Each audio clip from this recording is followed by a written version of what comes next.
Hi everyone. We will see finder's algorithm to find maximally specific hypothesis using more general than partial ordering. Partial ordering is here given antisymmetric concept and transitive concept. So here the algorithm is initialized with most specific hypothesis in the hypothesis space capital H. The most specific hypothesis always represented with null values to all the attributes. Here we are using the same training example with the six attributes: sky, temperature, humidity, wind, water, forecast. Then target concept is here enjoy sport. So but same example used here. First we will start with the null hypothesis. Then for each positive training example we have to check that training example is positive or not. If it is positive, then we can go with checking the each attribute constraint in hypothesis H and X. So we have to match both. If it is matching, we need not do anything. If both constraints are not matching, then we have to replace that we will see this with example. It is looking as a searching problem for the hypothesis searching. Then finally it will find consistent hypothesis using the training examples. So here we are initially start with the most specific hypothesis as per given algorithm. So h0 is the initial hypothesis, all are null values. Now we will start with sample given in the data set x1 here. So x1 is having six attribute values. So now we have to check, is it positive training example or negative training example. You look at the target concept, which is a yes means which is a positive training example. Then so we can match this. So what we have to do this, we have to match. That means either that x is satisfying the h or not. How do we do this? We have to map this attribute of given example and attribute of this hypothesis, corresponding hypothesis. So now Sunny is mapping with null, it is not matching. So we are replacing this null hypothesis by specific hypothesis. So now I am deriving h1 from the h0. So first attribute is replacing by Sunny. Then second attribute from the x1. From the x1 warm, it is a null. So warm is replacing the null. Like that, normal is replacing the null, strong is replacing the null, warm is replacing the null, then finally same is replacing the null. So now you see all the values are specific values in the hypothesis h1.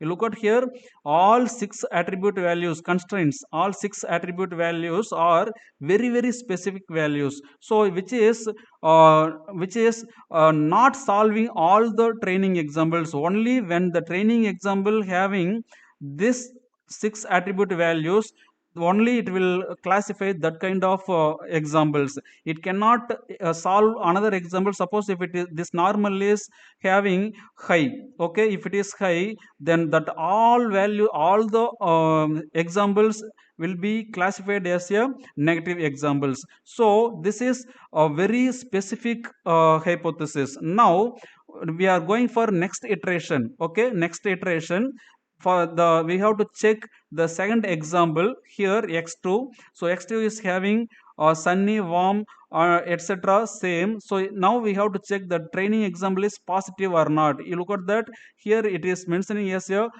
target concept positive. So we can go ahead, right? If it is positive, the true block will execute. Okay, true block will execute, we have to match it. So now we are matching the hypothesis attribute value and training example attribute value. Here sunny, yes, it is sunny. Here warm, here also warm. Then here high, but here it is normal. So both are not matching. If it is not matching, for each attribute we are checking if condition. If it is not satisfied, not matching means not satisfied, then we have to replace that attribute in the hypothesis H. So this is the attribute in the hypothesis H replaced by more general constraint. What is the more general constraint? Question symbol. So question symbol will replace the hypothesis attribute normal. So sunny is this one, both are matching, warm also matching. So we are deriving new hypothesis. We are deriving new hypothesis H2 from the H1. Then it is the general constraint question symbol is replacing the value in hypothesis H. So normal is replaced by general constraint question symbol.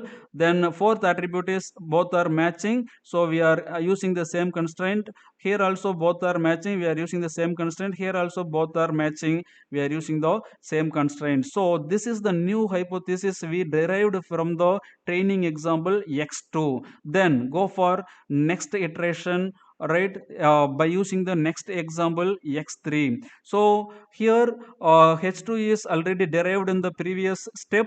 Now in the iteration number 3 we are having the h2, and third example here we are checking first, is it positive or negative example. It is a negative example. So if it is negative example, here we should not go for process. So it is doing any change, not doing any change. It is not doing any change. That means we are ignoring this negative sample. So now H3 will be same as H2. So H2 is assigned to the H3 now.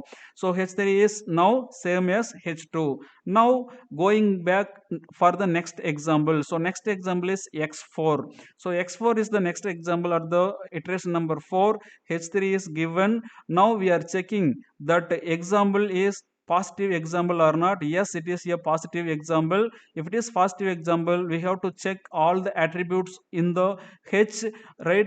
Either the attributes in H is satisfying the X or not. So now we are checking, right? Sunny is matching with the sunny. Then we are deriving new hypothesis H4 from the H3. So first attribute is sunny, second attribute both are matching, so same value.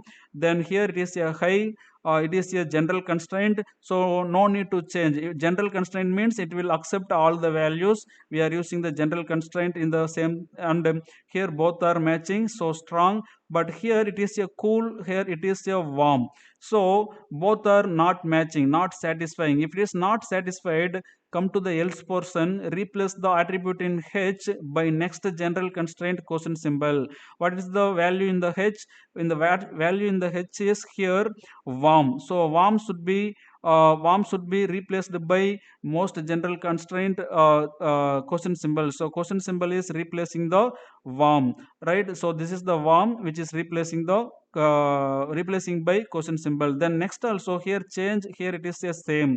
So both are not matching. Again we have to change this by question symbol. Now we have got hypothesis 4. So go for the next iteration. There is no sample after the x4, so we have to stop the algorithm. So for loop will be exiting, this for loop is exiting. So now the resulted hypothesis is sunny, warm, question symbol, strong, question symbol, and question symbol. So this is the best hypothesis, best fit hypothesis with respect to all this 4 training example. So this hypothesis is called consistent with respect to these 4 examples. So this is called consistent hypothesis with respect to this 4 training examples, because it is satisfying, okay, all the attributes are satisfying the hypothesis value H with respect to all instance examples X. Thanks for watching. Here the structure is given with respect to hypothesis space and instance space. You see, we have done in the previous step all these things. Here H1 is only satisfying the x1, okay, related to the x1. So you see H1 is related to the H1 is related to, this is the relationship, okay, related to the x1, okay, right? Like that H2 is satisfying two examples x2 and x1. As per the previous step here, this one is satisfying two examples, okay, x1 and x2. So the structure is having uh, x1 and x2, this ellipse, okay. Like that, the hypothesis 3, there is no change. For hypothesis 3, actually there is no change, both are same. It is not at all considering the third example, okay. So third example is negative example, so it is ignoring that. So you look at that, it is not having any relationship, okay. It is not having any relationship, not associated with any hypothesis. So hypothesis 2 and hypothesis 3 both are same, okay. Then hypothesis 4, we have derived this one. It is considering all three examples, x1, x2, x3, sorry, x4, okay. So x1, x2 and x4, so all three examples are related to the hypothesis 4. This is the way to relate with each other. And one more thing, here we should observe the H4 is more general. H4 is more general than, right, H3 or H2 and H1, okay. You look at that, this is more general hypothesis than H1, H2, H3, H0.